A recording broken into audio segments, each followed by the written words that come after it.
E é por isso que o estudo de hoje vai falar sobre a obra do Espírito Santo. Sabe, se o Espírito Santo é uma pessoa, como nós cremos que ele é uma pessoa, se o Espírito Santo está operando, como nós cremos que ele está operando, o que é que ele está fazendo? O que faz o Espírito de Deus? Qual que é o projeto dele? Qual que é a vontade dele? Não é? Você já parou para perguntar isso? Por exemplo, o que o pastor, enquanto pastor da igreja, ele quer da igreja? Qual que é a disposição dele para a igreja? Não é? Você, por exemplo, enquanto membro dessa igreja, qual que é a sua vontade a respeito, qual que é a sua disposição, a sua expectativa a respeito das nossas reuniões? O que você espera vir fazer aqui? Não é? Por exemplo, o que você espera da vida? Qual que é a sua expectativa na vida? Qual que é o seu projeto de vida, o seu propósito na vida? Eu sei que para algumas pessoas isso é até uma causa de ansiedade, na verdade. Hoje em dia, se você pergunta, por exemplo, principalmente para os nossos jovens que estão tão cercados de tantas coisas na frente deles, de tantas situações para tirar o foco deles, para tirar a cabeça deles da circunstância, você pergunta isso hoje para eles, eles ficam ansiosos, né? Tem gente que passa mal quando ela pensa no propósito de vida, porque ela não sabe o que falar, não sabe o que fazer. Aliás, tem pessoas hoje que estão em depressão por falta de propósito, que não enxerga na sua vida um propósito. E aí a gente chega à mesma pergunta, não é? Como é que está o Espírito de Deus quanto a isso? Qual que é o propósito da vida abundante que ele tem nele mesmo? O que ele quer? O que deseja Deus? Não é? É bonito ver, por exemplo, lá na carta que Paulo escreve para Timóteo, no capítulo 2, versículo 5, ele fala assim: Timóteo, o desejo de Deus é que os homens se salvem e cheguem ao conhecimento da verdade. É tão interessante isso, né? Porque por diversas vezes a gente fala aqui, por que a gente está aqui? Por que nós estamos fazendo culto? Qual que é o propósito da nossa reunião? O propósito da nossa reunião é manifestar o desejo de Deus. João capítulo 14, versículo 26, que nós vamos ler. Quem quer a palavra de Deus para o seu coração, digam amém. Amém. Mas o Consolador, o Espírito Santo, a quem o Pai enviará em meu nome, esse vos ensinará o quê? Todas as coisas, e vos fará lembrar de tudo o que tenho dito. Olha que interessante. Qual que é a obra do Espírito Santo então? Jesus falou. Ele ia enviar o Espírito Santo para um propósito. Não é? Ele viria inclusive no nome de Jesus. A esse Espírito que meu Pai enviará em meu nome. Ele ia vir em nome de Jesus, ou seja, para cumprir um propósito que Jesus tinha dito. E qual seria esse propósito? Ensinar para nós aquilo que era pertinente à nossa fé. É isso que está escrito aí na sua Bíblia? Ensinar para nós aquilo que diz respeito à nossa conduta cristã. É isso que está escrito na sua Bíblia? Ensinar para nós teologia. É isso que está escrito na sua Bíblia? Ensinar para nós como é que ora. Apesar que ele ensina isso, mas é isso que está escrito aí na sua Bíblia. Só ensinar a orar. Ensinar para a gente a falar igrejês. Não é? Você fala bom igrejês? Sabe como é que fala igrejês? E aí, varão? Como é que está vaso? Não é? Eita glória! O sangue de Jesus tem poder. Esse é o igrejês. Tem gente, irmão, que é fluente em igrejês sem nunca ter sido um dia crente. Você sabia que as expressões o sangue de Jesus tem poder está na boca do povão hoje? Pessoas falam isso como se fosse a coisa mais normal do mundo. Que é isso? O sangue de Jesus tem poder. Você é crente? Não. É para isso que o Espírito Santo de Deus veio, para nos ensinar o igrejês. Eu acho tão bonita essa expressão, irmãos, porque a palavra de Deus diz que ele veio para ensinar todas as coisas. Todas as coisas. Fala um assunto aí. O Espírito Santo de Deus pode me ensinar a fazer trading no mercado financeiro? Sim. O Espírito Santo de Deus pode me ensinar a fazer comida? Sim. O Espírito Santo de Deus pode me ensinar a ser um pai? Sim. O Espírito Santo de Deus pode me ajudar a aprender como que pinta? Sim.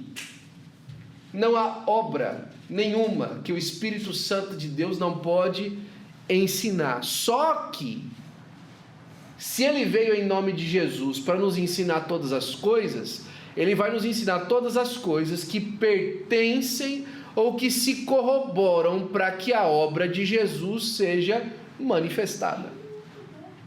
E é por isso que ele vos ensinará todas as coisas e vos fará lembrar do que eu tenho dito. Ou seja, o ensino do Senhor Jesus, do ensino do Espírito Santo a nós na sua obra, está amarrado ao propósito de nos fazer lembrar o que são as palavras de Jesus.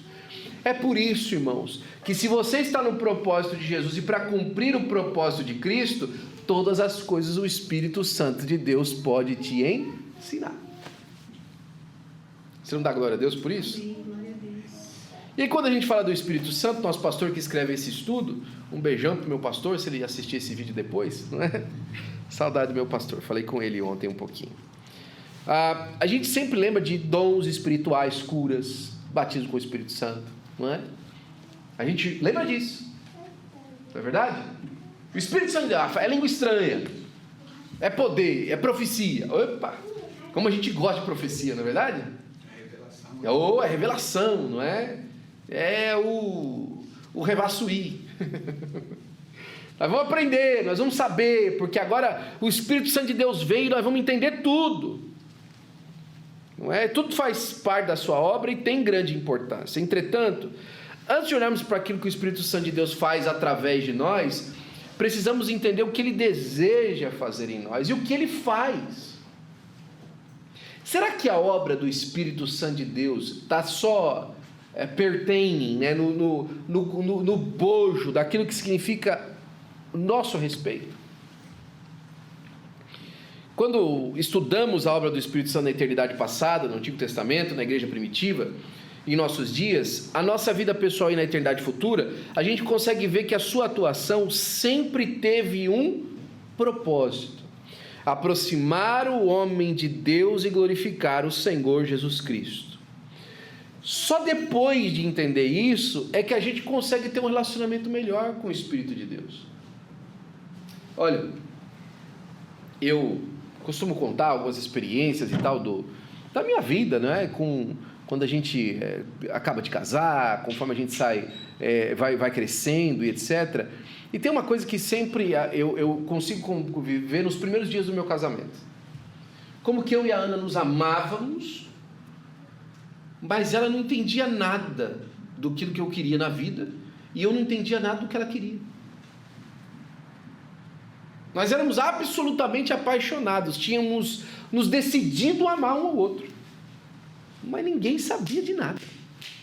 Aliás, esse é um bom motivo para você fazer o Casados para Sempre. Plim, plim. Abertas inscrições. Se você assistir esse vídeo, está aí um convite para você fazer o Casados para Sempre. Por diversas vezes a gente não entende. Como é que a gente entende? Quem aqui, irmão, fez um curso de treinamento para lidar com esposa? Qual esposo que fez? Teve algum que fez aí? Antes de casar? Qual esposa que fez curso para entender cabeça de homem? Tem alguém que fez? Você tem dificuldade até de entender um ou outro, irmãos? Como é que a gente vai entender Deus? Mas aqui está a diferença. Quem está muito interessado que nós o entendamos é o próprio Deus. Existe um interesse no céu. E como eu sinto a presença de Deus quando eu falo isso? Existe um interesse no céu para que você entenda o que Deus quer. Deus está esforçado nesse projeto. Olha que coisa maravilhosa, não é? É em tudo que o céu trabalha hoje. É para que você consiga entender o que é que Deus quer. Para que você se aproxime e seja feliz com Deus, para a glória do nome de Jesus. Então, olhando para isso, para a obra do Espírito Santo de Deus, a gente olha em primeiro lugar, em primeiro prisma, a obra do Espírito Santo da eternidade passada. E mais uma vez, você pode acompanhar o nosso estudo aí pelo nosso app. Você tem no aplicativo da igreja e também no grupo da igreja. A Ana mandou aí para você acompanhar esse estudo de hoje, não é? O Espírito Santo de Deus existia antes de todas as coisas. Quanto mais o sangue de Cristo, que pelo Espírito Eterno se ofereceu a si mesmo imaculado a Deus, purificará a vossa consciência das obras mortas para servir ao Deus vivo. Antes que existisse o tempo, matéria, anjos ou seres humanos, o Espírito Santo de Deus já estava lá. Ele não foi criado, ele é eterno e participa com o Pai e com o Filho. Ou seja, a primeira coisa que a gente precisa de entender é que a obra do Espírito Santo de Deus, ela é antes de todas as coisas. O Deus Trino trabalha desde o início, já na sua pessoa completa. Deus não evoluiu. Deixa eu te dar uma coisa importante aí. Deus não evoluiu e não evolui. Você sabe por que as coisas conseguem ser compreendidas conforme o tempo vai passando? Porque o nosso objeto o objeto que nós estamos observando, a pessoa que nós estamos observando, não muda e é infinita. É por isso que nós vamos cada vez mais aprendendo dele, porque ele é insondável, mas ao mesmo tempo, as coisas só podem ser grandiosas para nós, porque o objeto da nossa observação é insondável. É o Espírito de Deus. O que eu estou querendo dizer com isso? É que nós estamos falando de uma pessoa que o seu propósito é eterno e insondável, de tal forma que tudo que existe por causa dele. Algumas astrônomos falam aí, o universo está em expansão. Já ouviu falar nisso? Que o universo tem um limite e o seu limite está em expansão. Você sabe por que o universo está em expansão? Porque o nosso Deus é imensurável e permite que o universo continue se expandindo e não chega no fim. O universo só cabe nesse tamanho imensurável que nós temos. Por quê? Porque o Senhor que trabalha no universo é insondável e continua se revelando. Tem uma expressão de Jesus nos evangelhos que muita gente não entende. Até agora o meu Pai trabalha e eu trabalho também. O que ele está querendo dizer? A obra que Deus está construindo ainda não terminou, porque a sua capacidade criativa ainda não chegou ao fim. A criação não foi encerrada. A criação de todas as coisas ainda não foi encerrada. Deus ainda continua criando, porque Ele é um ser insondável. O seu propósito criativo ainda continua se manifestando, não é? O Espírito Santo então participava da comunhão da Trindade. Indo ensinar, batizamos em nome do Pai, do Filho e do Espírito Santo. Ou seja, antes da criação, o Pai, o Filho e o Espírito viviam em perfeita comunhão. A quem Deus amava antes da criação de todas as coisas? A si mesmo. Ele tem uma comunhão perfeita em si mesmo. Olha só, o amor de Deus é tão extraordinário que mesmo ele tendo uma comunhão perfeita, ele não ficou aperfeiçoado, ou seja, ele não ficou apenas na sua própria perfeição, mas expandiu a sua perfeição, entregando a nós o propósito da vida. É por isso que eu digo que Deus é um Deus gracioso, tão maravilhoso, que ele não ficou apenas compartilhando da sua graça consigo mesmo, ele derramou a sua graça sobre nós. Olha que coisa extraordinária. Quando Jacó vai dar uma bênção para José, ele fala assim: José é um ramo frutífero, não é? Cujos seus ramos, eles vão além dos outeiros e abençoam os seus vizinhos. Que expressão bonita, não é? O que ele está querendo dizer? Ele está querendo dizer o seguinte: imagina uma árvore com muito fruto, uma árvore pesada de fruto, e os ramos dela são tão compridos que você tem a divisa para o lote do vizinho do lado. E é uma árvore tão frondosa e tão frutífera que o ramo, ele sai para fora da propriedade daquela pessoa e tem fruto caindo e sendo possível ser colhido pelo vizinho. Falou que José era assim. Agora, sabe de quem que José tirou isso? De Deus. Deus é essa árvore frutífera, é esse Senhor que gera frutos e frutos e frutos, e os frutos que Deus gera não são só para si, mas abençoam aqueles a quem Ele mesmo cria. De que forma nós vemos isso? Nos decretos eternos que o Espírito Santo de Deus participou, segundo o beneplácito da sua vontade. O plano da redenção não foi um improviso, não é? O Espírito Santo participou desse conselho eterno que chegou ao beneplácito. O que é um beneplácito? É uma lei benéfica. É um intento bondoso, mas não só bondoso, benigno. Sabe a diferença da bondade para a benignidade? Bondade, fazer o bem. Benignidade, querer o bem. Nosso Deus é um Deus benigno, por isso que Ele atua no seu beneplácito. Ele faz com que as suas assinaturas, as suas leis, elas saem para benefício, para benfeitorias, para benignidade. É isso que Deus quer. Deus quer sempre ser benigno. O Espírito Santo de Deus participou da escolha e preparação dos redimidos. Ele opera na paciência de Deus em santificação do Espírito para a obediência, não é? Ele é quem faz isso. O Espírito Santo de Deus participou da decisão na criação, quando a palavra de Deus diz que Deus disse assim: façamos o homem, a nossa imagem, a nossa semelhança. Deus participou, o Espírito Santo de Deus participou dessa decisão, não é? Em perfeita comunhão. E é por isso que a gente olha todo esse espectro da divindade do Espírito Santo de Deus, e a gente consegue ver ele agora trabalhando no Antigo Testamento. Como a gente viu na criação, inspirando a revelação divina. Olha que importante trabalho aqui em Números capítulo 11, versículo 25. Então o Senhor desceu na nuvem e lhe falou, e tirando do espírito que estava sobre ele, pôs sobre aqueles 70 anciãos. E aconteceu que o Espírito Santo repousou sobre eles e profetizavam, mas depois nunca mais. Ou seja, naquele dia, quando Moisés chamou por ordem de Deus, não é, para compartilhar do Espírito que estava nele com os anciãos de Israel, para que eles pudessem fazer o trabalho de guiar o povo, a gente percebe que a revelação divina é aquilo que age na vida da liderança para trazer os projetos de Deus para aquele lugar. Isso não é novo.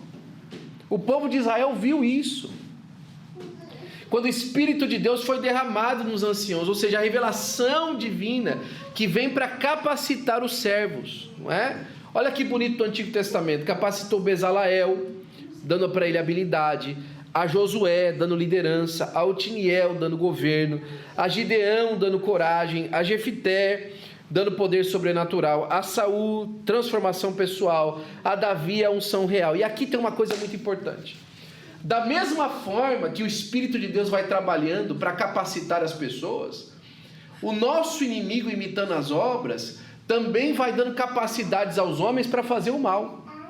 Olha que coisa interessante. Deus está trabalhando desde a criação e no Antigo Testamento, capacitando para benfeitorias, e o inimigo capacitando para fazer coisas malignas. É por isso, deixa eu fazer um adendo aqui para você. Toda obra bélica é maligna, mas às vezes Deus capacita alguém para a guerra para poder defender o seu povo, porque o inimigo capacita para a destruição, mas Deus capacita para a proteção. O propósito do nosso inimigo em capacitar homens a ter armas, a ter tecnologias, a ter instrumentos, é para que haja destruição em massa. Mas Deus capacita o homem para que haja proteção em massa. Agora, quem discerne isso? Aquele que tem o Espírito de Deus. Discerne um e discerne o outro. Discerne como fazer uma coisa e discerne como fazer outra coisa. Não é o nosso assunto, mas é por isso que a gente percebe que na vinda do Senhor, Ele vai destruir as artimanhas do inimigo com a palavra que sai da sua boca, com uma espada afiada que sai da sua boca. Pela palavra, Ele vai dissuadir toda a artimanha bélica do inimigo. É o Espírito Santo de Deus que dá conhecimento, sabedoria e entendimento. Olha que coisa bonita. E diz Faraó aos seus servos: acharíamos um varão em quem haja o Espírito de Deus? José. José aparece na cena, e outros servos de Deus, vários reis, tendo esse poder sobrenatural. Olha aqui mais uma vez, o poder de Deus para conservação, não é? Será que alguém podia me trazer uma água, fazendo favor? Tem. Imagina, não é? Concede sabedoria e entendimento, não é? Anunciando o Messias e o futuro derramamento. Olha só, lá em Joel, ele recebeu a revelação do Espírito. Olha que bonito, Joel, capítulo 2, versículo 28 e 29. Havia de ser que depois derramarei meu Espírito sobre toda a carne, e vossos filhos e vossas filhas profetizarão. Ou seja, anunciando um tempo futuro de um derramamento maior do Espírito Santo de Deus.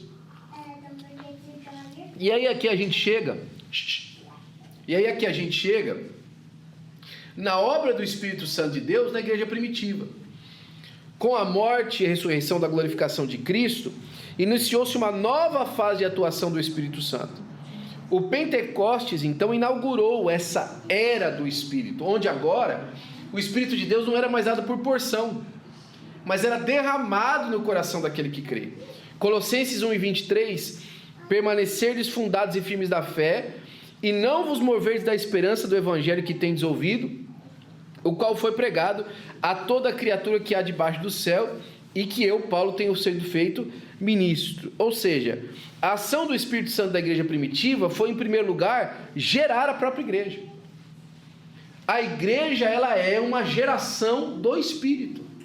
Assim como Cristo foi gerado no ventre de Maria pelo Espírito, agora cada crente chega à igreja por uma geração do Espírito Santo de Deus no coração do crente, fazendo ele em primeiro lugar entender que é pecador e observando e crendo na obra de Jesus para ser salvo.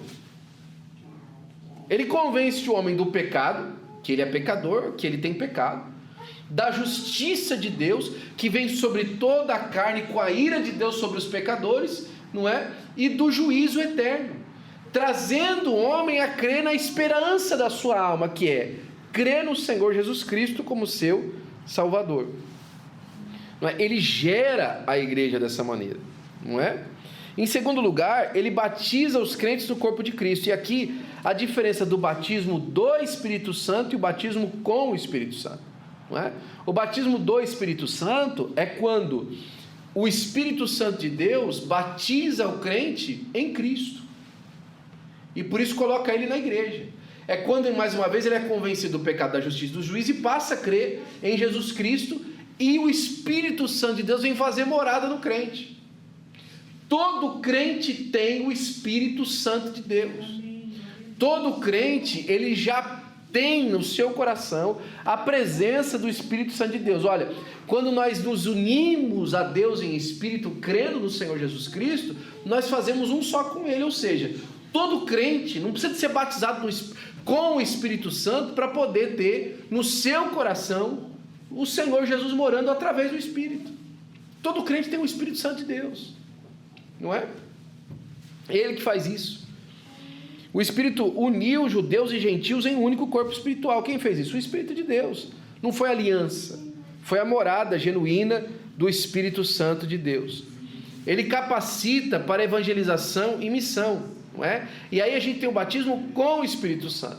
É o Espírito Santo de Deus que dá poder. Ele dá ao discípulo poder para testemunhar de Cristo até os confins da terra.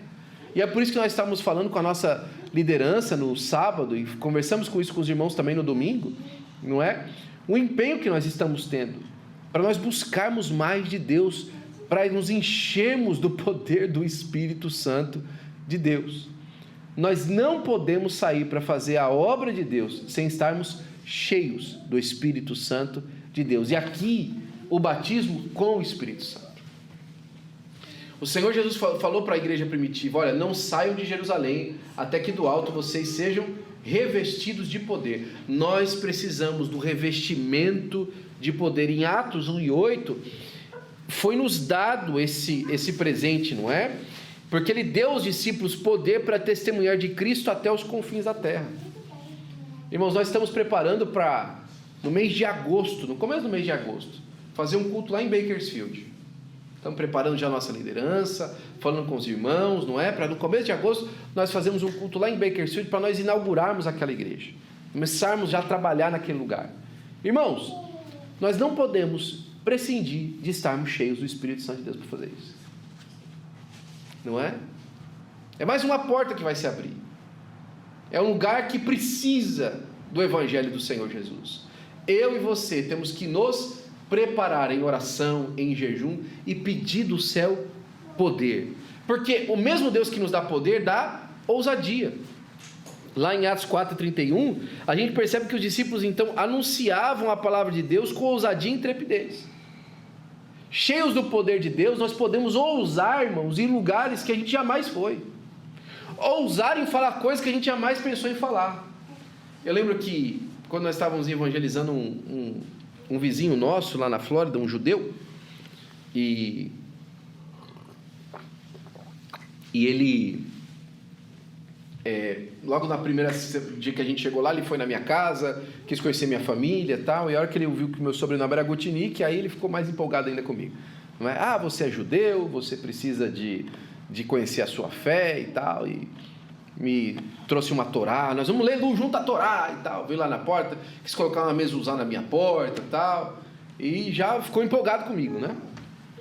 E aí eu falei para ele, mas eu sou pastor. Ele, pastor? Como assim pastor? Sou pastor da igreja. De igreja? Aí eu creio no Senhor Jesus e tal, no Messias, que já veio. E aí ele quis saber mais e eu convidei ele para estudar a Bíblia comigo da família cristã.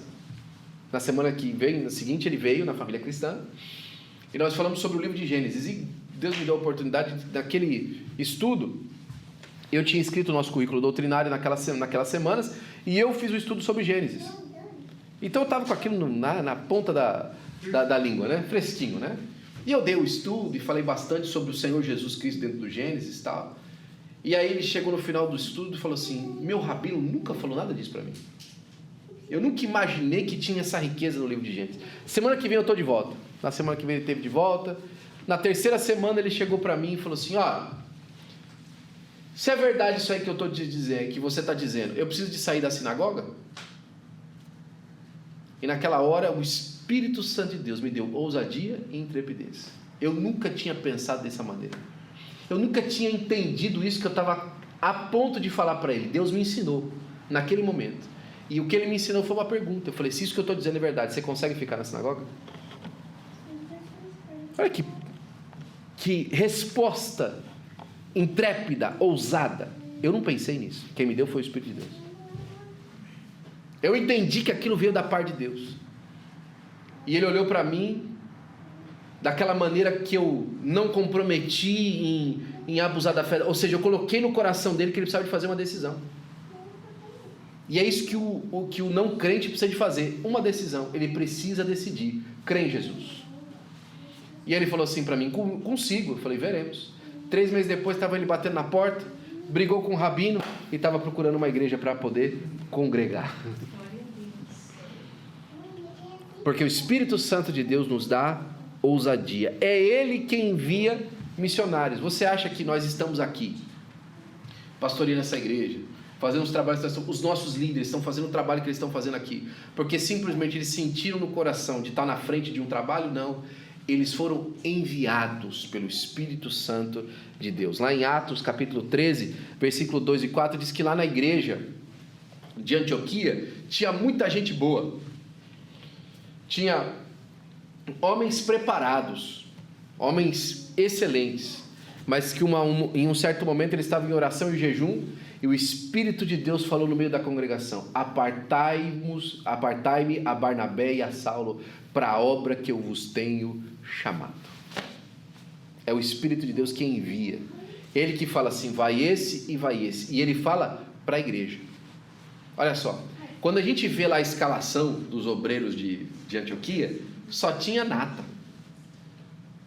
Mas aí Deus fala assim, sabe esses 2 que já vieram de fora, que estão trabalhando? Sabe esses 2 já estão ocupados, que já vieram de longe, eles saíram de Jerusalém? Esses 2 aí, eu quero eles para mim, porque eu vou mandar eles para outro lugar. É assim que o Espírito de Deus faz. Ele separa e envia, não é?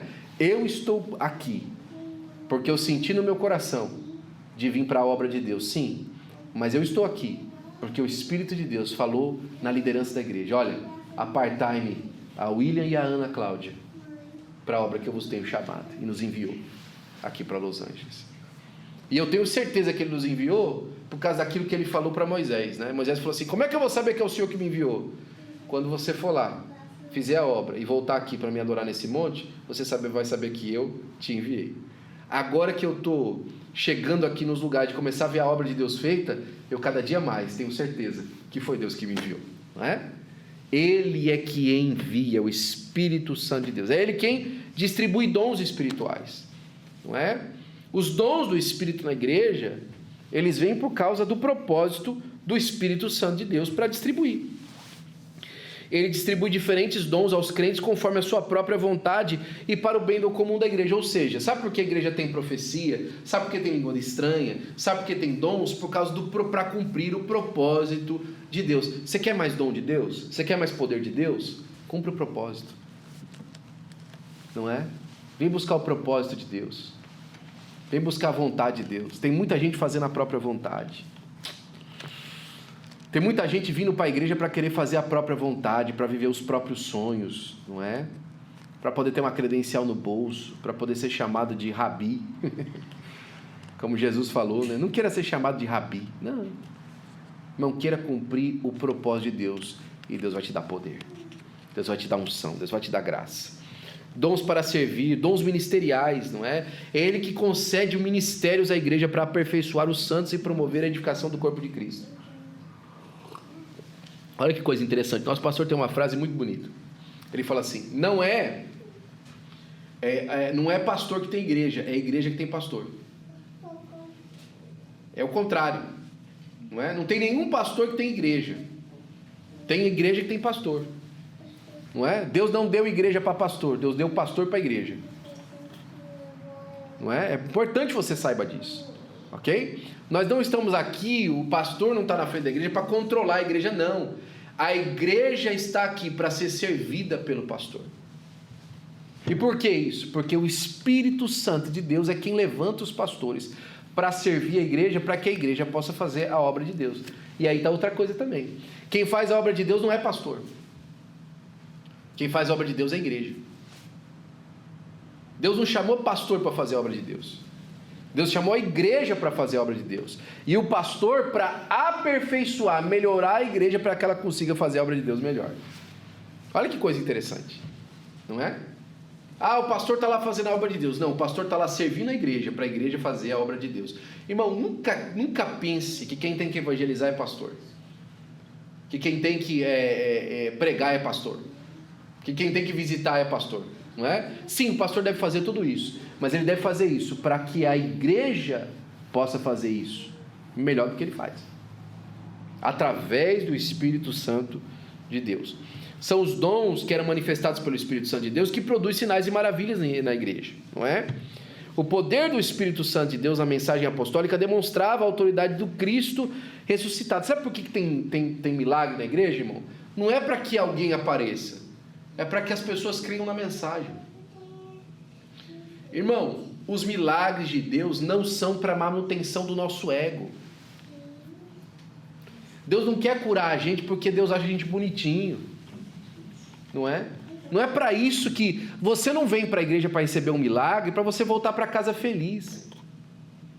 Alguns dias atrás alguém falou assim para mim: eu quero ser feliz, não é? Estou em busca da minha felicidade. Irmão, busca o propósito de Deus, você vai ser feliz aí.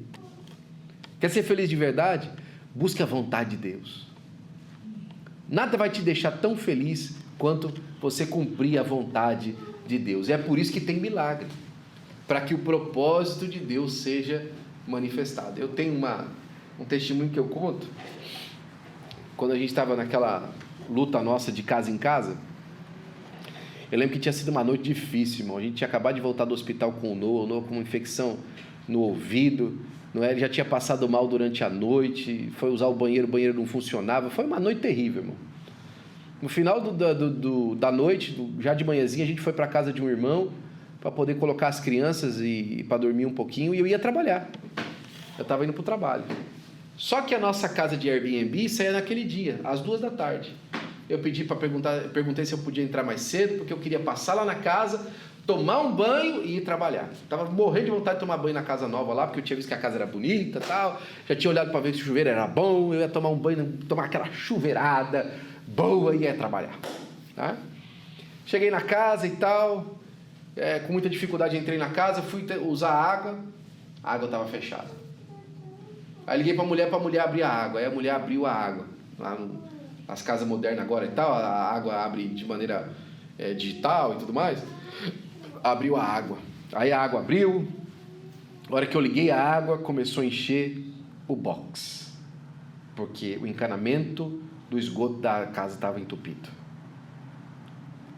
Aí eu liguei para a pessoa e falei assim, olha, agora há pouco não tinha água, agora o box está entupindo, eu já passei, já estava tudo dando errado, não é? Tudo dando errado. Aí a mulher veio lá, me pediu desculpa, foi chamar o encanador e tudo mais, e tudo que eu queria era tomar um banho, para poder ir trabalhar. E aí eu fiquei assim pensando, enquanto a mulher me falava que não ia dar certo e tal, que eu ia ter que esperar ainda mais 3 horas e tal. A hora que eu fechei a porta, eu comecei a rir. Eu comecei a rir e tal, achando aquela história, e me lembrei de uma coisa, que no céu, irmão, ninguém vai chegar insatisfeito com nada. No céu não vai ter problema de encanamento na nossa mansão. Glória a Deus. Né? Os canos de água do céu não tem problema de conta.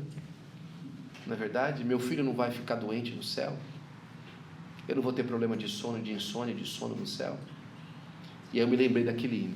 Ó, quão bom é o nosso Deus, tudo preparou para os seus, que por ele chegarão, satisfeitos à sua mansão. Eu falei, glória a Jesus. Eu comecei a sentir a presença de Deus, me lembrando, irmão, que a minha felicidade não está em se eu consigo tomar banho, em se minha noite foi boa. Meu consolo está que eu estou olhando para o autor e consumador da minha fé, através do Espírito Santo de Deus, a pessoa do Senhor Jesus. É Jesus, através do seu Espírito, que nos faz feliz de verdade. É por isso que o nosso item aqui é Jesus, através do seu Espírito, é quem guia a igreja. Ele guia a igreja, irmão. Filipe, ele se aproximou-se do eunuco etíope para anunciar o evangelho. Olha só, Filipe estava no meio de uma campanha evangelística, o negócio estava pegando fogo lá na cidade onde ele estava. Estava todo mundo se convertendo. De repente o Espírito de Deus tira ele lá do meio do povo, do meio da quantidade de pessoas, e coloca ele numa estrada, irmão, que só tinha um carro passando. Por quê? Porque, irmão, é ele que guia a igreja. Às vezes a gente acha que as coisas estão no muito, mas as coisas estão em Deus, seja no muito e seja no pouco. Nós precisamos sermos guiados pelo Espírito Santo de Deus. Deixe o Espírito de Deus te guiar, irmãos, em nome de Jesus. Ele que separa Paulo e Barnabé e Saulo, ele que orienta Pedro a acompanhar os mensageiros, né? Pedro está lá na oração, e aí o Espírito de Deus fala assim para ele, olha, vai bater um pessoal aí na porta, esse pessoal que vai bater na sua porta, vai com eles. E a hora que ele está orando lá, ele está terminando a oração, alguém bate na porta, olha, nós vemos aqui e tal, o pessoal começa a contar a história, Pedro já sabia de tudo. Por quê? Porque o Espírito Santo de Deus guia a igreja, irmão.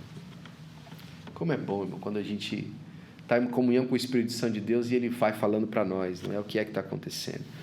Ele direciona os passos do missionário, não é? Ele santifica os crentes pelo Espírito Santo. O crente mortifica as obras da carne e vive uma vida agradável para Deus. É por isso que nós, observando a igreja primitiva, precisamos nos atentar à obra do Espírito Santo de Deus hoje, não é? Ela continua ativa e indispensável para a vida da igreja. É ele que convence o mundo do pecado. Irmão, você pode ser o melhor pregador que existe no mundo. As pessoas podem até gostar da sua mensagem, mas se não for pelo Espírito Santo de Deus, elas não ficam convencidas que elas são pecadoras e precisam de Jesus. Sabe que tem muita gente agregando na igreja e não se convertendo? Porque ela gosta do ambiente da igreja, mas ela não gosta de ouvir que ela é pecadora. As igrejas que não pregam sobre o pecado estão cheias. As igrejas que não falam sobre o sofrimento da cruz estão cheias, mas as pessoas não estão salvas.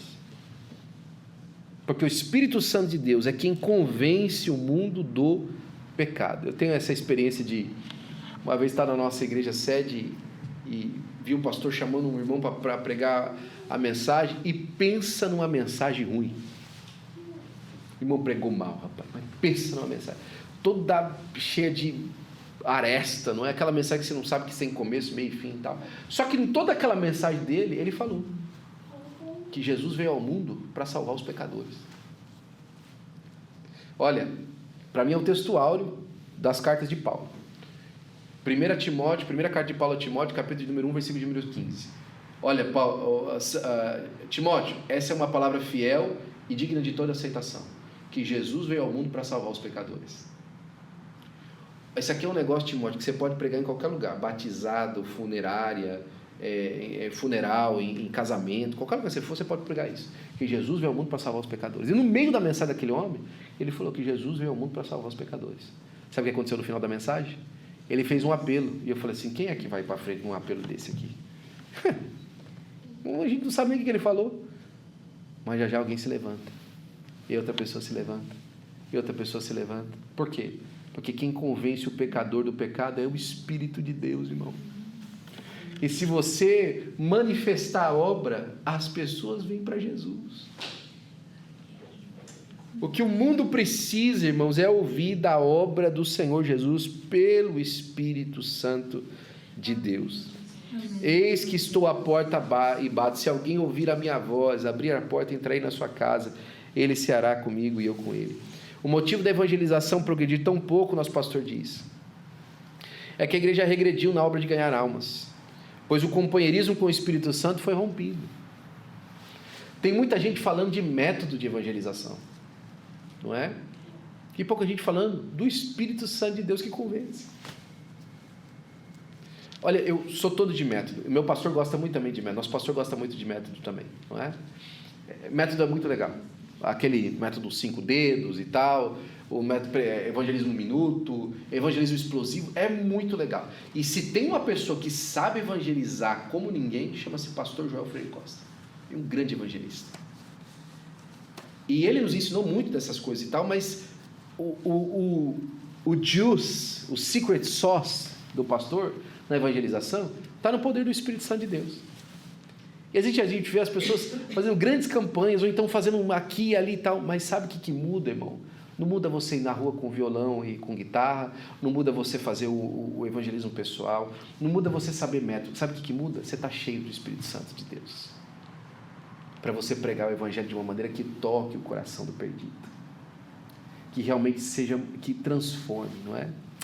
Eu lembro isso em casa. Esse final de semana eu tive uma experiência parecida com essa.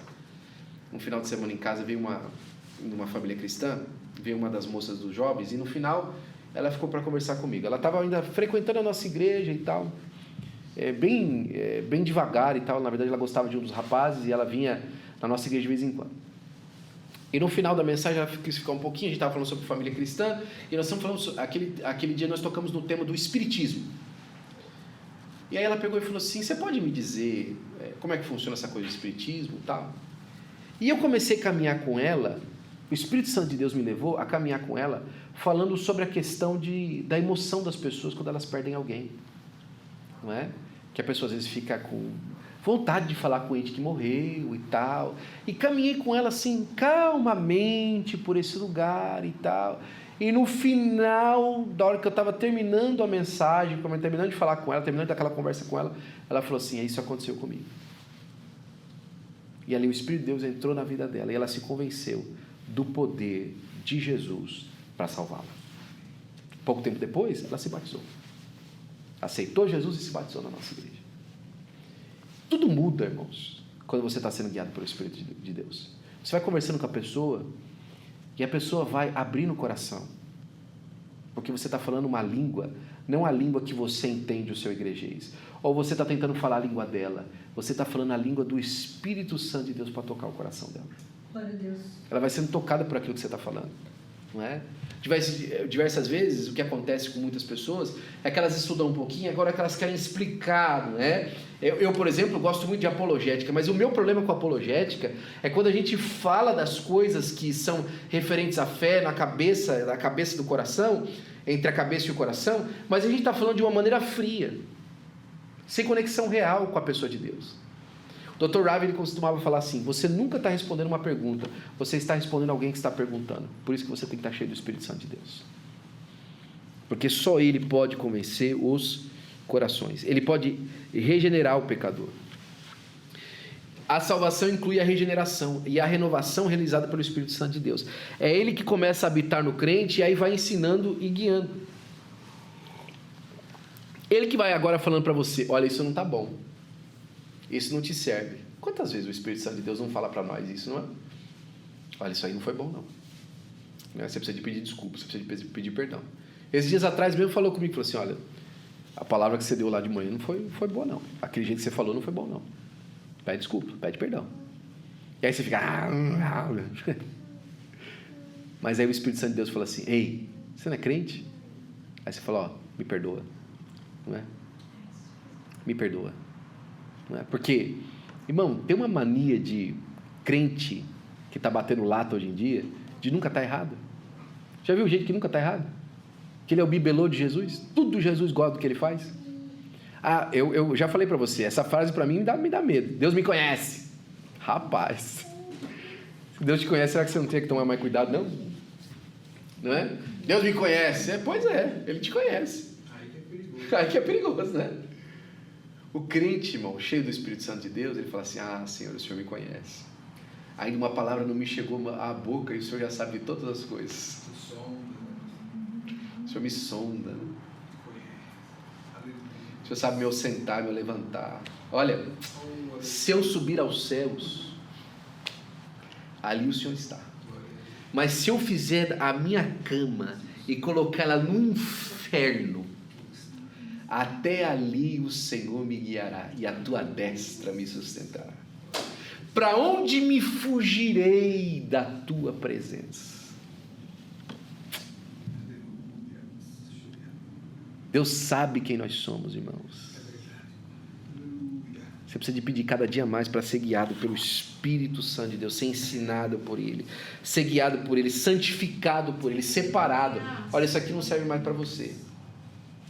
Isso aí não serve mais para você. Aliás, irmão, tem coisa que faz tempo que não serve mais para você. O Espírito de Deus está te avisando. Não é? Tem algumas coisas que nós insistimos que não servem mais para nós, não é? Ele que concede dons, Ele reveste com poder. Irmão, nós pedimos isso no sábado, pedimos isso no domingo. Nós estamos crendo, irmão, num grande avivamento. Eu gosto muito, irmãos, nossos cultos são cultos abençoados, avivados. Nossos cultos de Santa Ceia, então, quando a gente está junto ali, meu Deus do céu, todo culto nosso de Santa Ceia é um Pentecoste, é uma benção, não é? Nossos cultos de domingo são muito abençoados. Esse próximo domingo, por exemplo, a gente tem o nosso Friends Forever, plim, plim, vou falar um pouquinho mais disso no final. Mas nós precisamos de pedir, irmãos, que as pessoas venham aqui e ouçam Deus falar com elas. Olha, eu não quero que a palavra seja bonita, eu quero que a palavra seja eficaz, porque ela seja cheia do Espírito. Não é? Os nossos hinos, irmãos, as irmãs cantando, não é? Os jovens cantando, é tão bonito, a gente sente a presença de Deus, o louvor. Nós precisamos de mais, revestidos de poder. E o Espírito Santo de Deus prepara a igreja para o encontro com Cristo. É por isso que a obra do Espírito Santo em mim, ela precisa ser um relacionamento, não é? E o que ele está fazendo em mim? O que o Espírito Santo de Deus está fazendo em você? Ele habita em você hoje? Não é? Ele faz de você o templo do Espírito Santo, o templo vivo de Deus, não é? Ele te ensina. A gente podia passar aqui horas falando sobre o ensino do Espírito de Deus. Ontem eu estava falando com duas lutadoras, né? Uma de cada categoria ali no jiu-jitsu, junto com as crianças, e eu estava falando para elas como o Espírito Santo de Deus ensina. Não é? A Davi falou assim, Davi disse assim: é Deus que adestra os meus dedos para a guerra. Ele ensina, Ele guia, não é? Ele fortalece, Ele intercede por mim, Ele produz o caráter de Cristo em mim. O Espírito Santo de Deus, ele deseja comunhão comigo e ele quer me preparar para encontrar com Jesus. No Antigo Testamento, o Espírito de Deus vinha sobre homens escolhidos para capacitá-los em tarefas específicas. Na igreja primitiva, ele inaugurou a era da igreja, derramando o poder e os dons espirituais. Não é? O Espírito Santo de Deus não é uma influência divina, ele é Deus agindo pessoalmente na criação, na redenção e na vida diária do crente. O Espírito Santo de Deus não é uma doutrina a ser estudada, é uma pessoa que nós devemos compartilhar a nossa vida para a glória de Deus. Você tem cultivado um relacionamento diário com o Espírito de Deus? Você falou com o Espírito de Deus hoje? Você conversou com ele hoje? Você falou assim: Espírito de Deus, eu preciso do Senhor para isso, para isso, para isso.